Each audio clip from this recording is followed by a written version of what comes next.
ஹரே ராம ராம ராம ஹர ஹரே, ஹரே கிருஷ்ண கிருஷ்ண கிருஷ்ண ஹர ஹரே.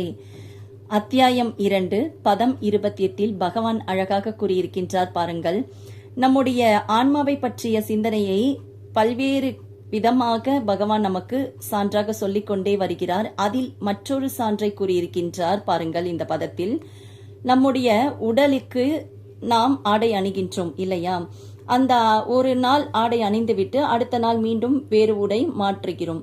அது போன்றுதான் நம்முடைய ஆன்மாவும் ஒவ்வொரு உடலாக மாறிக்கொண்டிருக்கிறது, அவ்வளவுதான் என்று மிக சாதாரண நிலையாக அவர் கூறிவிட்டால், ஆனால் நம்மால் அதை சாதாரணமாக எடுத்துக்கொள்ள முடியுமா? மனித பிறப்பு என்று சொல்லும்போது நாம் அன்பிற்கும் நம்முடைய உறவுகளுக்கும் முக்கியத்துவம் தருகின்றோம் இல்லையா?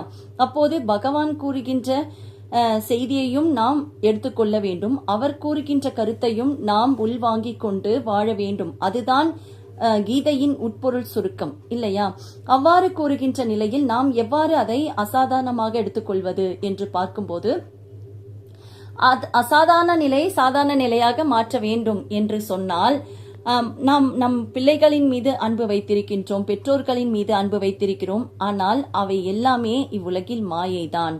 அப்போது நம்முடைய கடமை ஆற்றுவதற்காக மட்டுமே, அது நம்முடைய குடும்ப பொறுப்போ அல்லது சமுதாய பொறுப்போ எதுவாக வேண்டுமானாலும் இருக்கட்டும், ஆனால் இவை எல்லாமே நாம் படைப்பினுடைய ஒரு ரகசியத்திற்காக, நாம் செய்யக்கூடிய கடமை ஆற்றுவதற்காக என்ற ஒரு கருத்தை மனதில் ஆணித்தரமாக உள்வாங்கிக் கொண்டு அதன் பிறகு நாம் நம்முடைய செயலை நாம் செய்து முடிப்போம் என்றால் நிச்சயமான அந்த பக்குவ நிலைக்கு நம்மால் வர முடியும்.